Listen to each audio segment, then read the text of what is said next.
Hey everybody, and welcome back to Falcon Plays Dark Souls 2, what could and should be the last episode of the series itself. I mentioned in the last episode we would probably tackle some of the side bosses like the Chariot boss and maybe even the Ancient Dragon.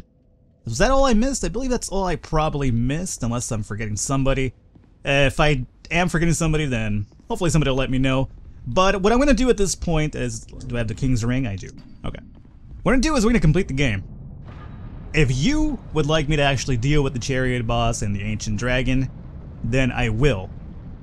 That is, of course, if you want to watch it. If not, then we're going to pretty much wrap it up here with this right here. So basically, I'll just leave it up to anybody who is even watching this series, quite honestly, to decide. Otherwise, we're just going to wrap it up and call it an episode here, and call it a series here, I should say. My journey is already complete. My name is Shanalot. The dragon gave me this name. For I was born with none. I was born of dragons, contrived by men, by ones who would cozen fate herself.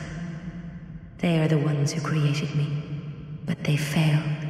I did not come out as intended.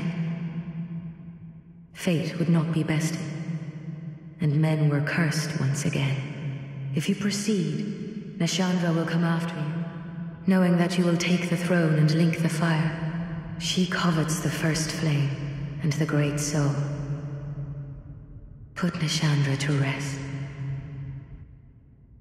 And much like the Emerald Herald or Shanalot, as she's finally been nice enough to tell us her fucking name after all this time, she won't talk to you beyond a certain point, and that's pretty much it right there. She did tell us, however, that she was contrived of both dragon and men, which is exactly what I mentioned a few episodes ago, so apologize for those early spoilers, apparently. She was indeed experimented on. She was an experiment in order because men would eventually fall to the curse, right? Hollowing and all other shit. Dragons did not, didn't undertake that sort of curse and whatnot. The dragons were eternal. They never had the curse on them, etc., etc. So I guess Vendrick and his brother Aldia were essentially experimenting in a way to either figure out how to unlock the powers of the soul, and if not, by probably using the dragons themselves to, I guess, fend off the curse in a way. However, you gotta remember that dragons no longer existed. So what they had to do was essentially make some, like, you know, genome type of individual that had both human traits and the dragon traits, and that's what led to all that bullshit right there. And it's very heavily speculated Aldia is the ancient dragon that you see in Dragon Shrine itself.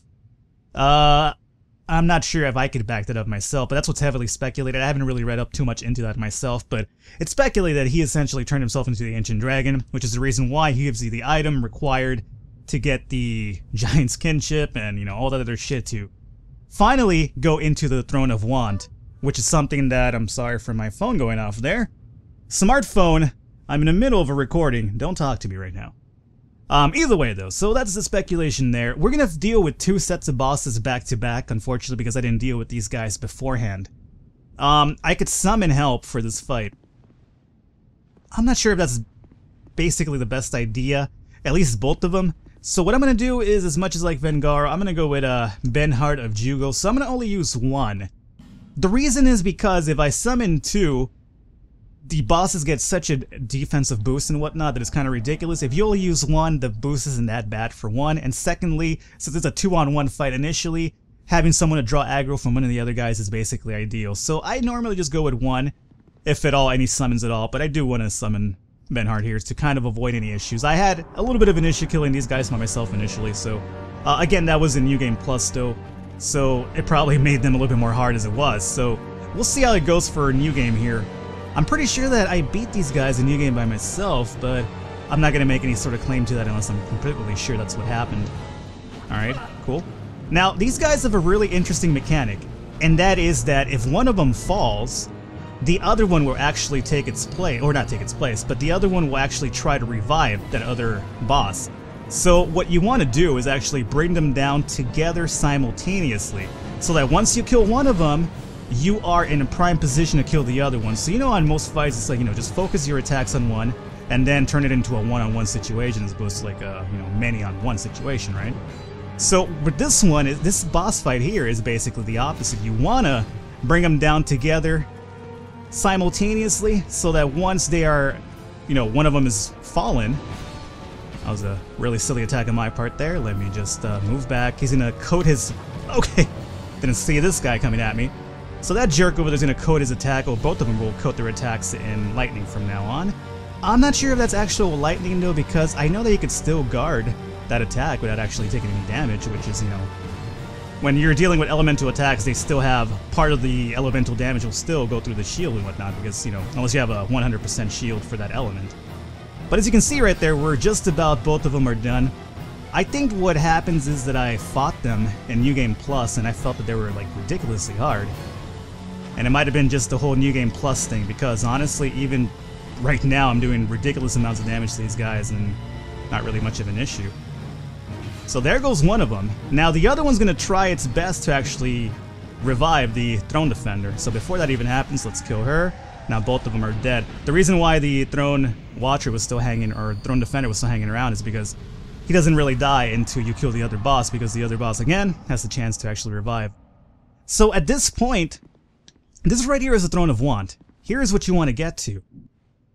It is heavily speculated that Nashandra needed you. Undead. You have proven yourself to me.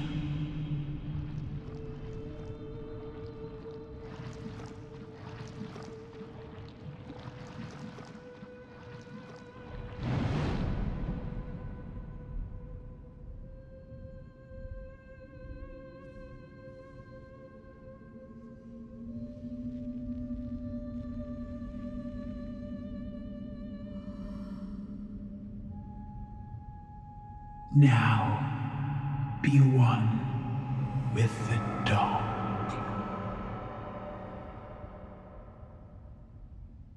Alright, it's heavily speculated that Nashandra could not come in here. The reason why Vendrick ran off the first time and locked himself in the Undead Crypt was to keep Nashandra from actually getting the Throne of Want, which would have basically... He realized what Nashandra was. I don't think I've actually talked about what Nashandra is just yet, but... There goes Benhart. That was bound to happen for sure. Nashandra, not a hard boss, just for some reason she happens to just be my kryptonite. There's just no other way about it. She happens to be my kryptonite. She has a tendency to kill me a few times before I actually finish her off, but hopefully this time around it'll be a little bit different. Alright. Those orbs back there, or those little dust fucking whatever the hell you want to call them.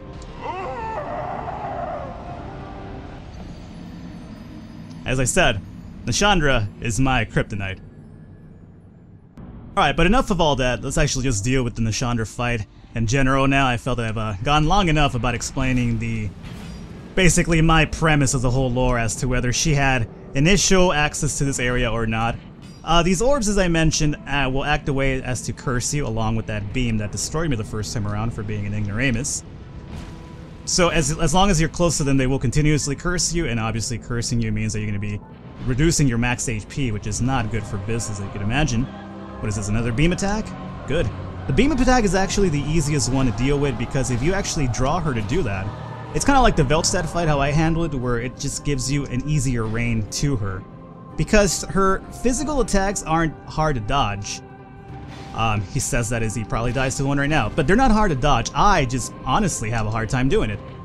I'm pretty sure most players won't find it hard, but I just, for some reason, have a terrible time reading her fucking attacks, and to this day it still makes me, it baffles me as to why that is. She's bringing up more of these orbs, which is not good because I haven't taken out a lot of them back here yet. She's gonna do her bullshit beam attack. Okay, that was really fortunate that it didn't hit me, because I rolled right into it, so... Let me see if she could amuse me by coming over here where there's not that many orbs anymore. And if you want to play the dodge game... Huh, okay. That's really interesting. She normally doesn't do her beam attack when you're this close to her, because it means easy attacks for you, but okay. Dodge that. Get an attack in there. We're almost there. But of course, knowing me, I'll find a way to fuck this. Oh, there we go. Alright. Nashandra, over with. Again, not a hard boss at all. And once you know how to read her attacks properly, it's not going to be a big deal. You get 90,000 souls for finishing her off. Really quickly, let's use one of these humanities so that we finish the game. Not like a charred up corpse and whatnot. And let's trigger this scene. And this is essentially the end of Dark Souls 2, so enjoy it.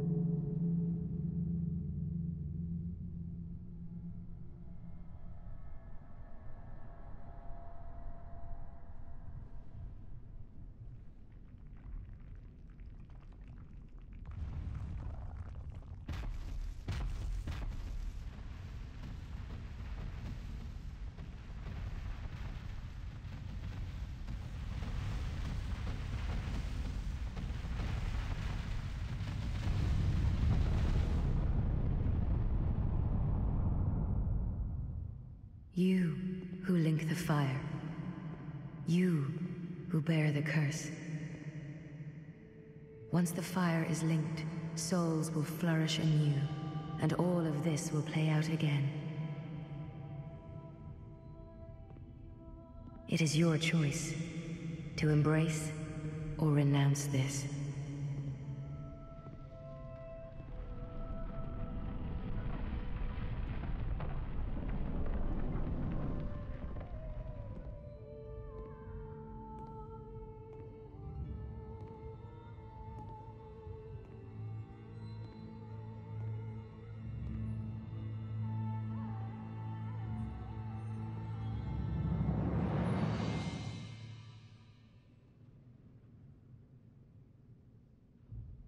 Great Sovereign, take your throne.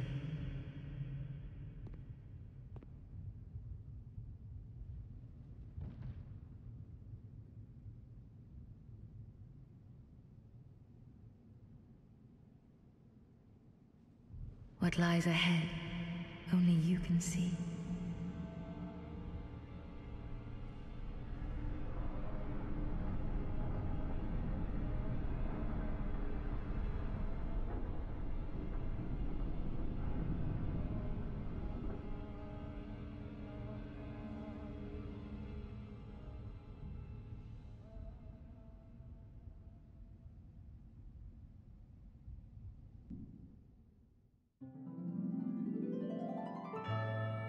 And there you go, guys. That is Dark Souls 2 in a nutshell. Essentially, the Throne of Want is basically what Nashandra needed. Before we do anything else, I would love to find out if we could skip through this. It doesn't seem like we can, so I'm gonna have to cut off. Alright guys, so after that cut off, I just wanted to quickly just wrap up something here really quickly. Soul of Nashandra, I just wanted to show this off. Nashandra was born of the dark with an insatiable lust for strength. I have alluded a lot of times what Nashandra really was, and it is speculated, just through the item descriptions and whatnot, that she is indeed a part of Manus. After the Chosen Undead from Dark Souls 1 defeated Manus and basically broke him off into a lot of pieces, Nashandra is seen as the smallest piece of the fragment of Manus that basically exploded, whatever you want to call it, the smallest fragment of his soul, which is actually why he has such a lust for strength, because he doesn't want to be the smallest part anymore. At the same time, conniving Lord Vendrick into invading the Giants for the Throne of Want. Perhaps it's speculated as the Throne of Want is what they went for. That's the reason why she alluded to an attack or a possible threat from the Giants, because she needed to manipulate Vendrick into thinking the Giants are going to be a threat to us. They have everything that you could need in order to basically forgo the curse and whatnot. But again, it was just a manipulation on Nashandra's part to get the Throne of Want, because then she could use that in order to usher in the Age of Dark once again. And, you know, probably rebuild Manus back up to his former glory in the process. But again, that's the reason why that I believe that she manipulated you along with Shanoled or Emerald Herald. Both of them played their part.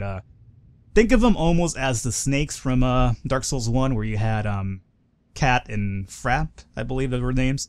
Both of them had like a particular story for you. One of them was egging you on to light the flame. The other one was telling you to usher in the Age of Dark. Both of them had different things to tell you, but at the same time, they were both manipulating in a sense, and that's almost when Nashandra and Shanoled, or the Emerald Herald, both play that part in this game, as they're almost the serpents that do that to you. And oddly enough, it's almost fitting because, you know, if you want to get almost even biblical in a sense, you know, you had the snake, right? That, I guess kind of coaxed Eve into, you know, biting from the apple of knowledge or whatever it's called. I'm not really too familiar with my, biblical history, I suppose, but at least I'm trying to rephrase what I do know for a fact. So, you know, you have these two women that are kind of manipulating you in a sense. Both of them want you to do something for them. And that's almost what both Nashandra and Shannon almost play as this part of the game, where they're Frampton Cat from Dark Souls 1. So with that, we're pretty much done with Dark Souls 2 at this point. I just want to thank you guys for sticking through it, and for any of you that actually showed support, I appreciate it. Thanks a lot. A game that I really enjoyed, so I wanted to actually complete it before I just ran off and left it alone just because it didn't draw in views or anything like that. If any of you want me to actually do the side bosses, which I believe I have, the Chariot boss to still do, Ancient Dragon, and there's a few more giant Lord Souls that we could do for the memories from the giants to get a few more of these guys in order to have an easier time with Lord Vendrick. I could do that too, so let me know. If not, this will pretty much be the end of the game and the end of the series. Hopefully you guys enjoyed it. If you did, I encourage you to leave a thumbs up. The support always does mean a lot. And other than that, I'll catch you guys next time.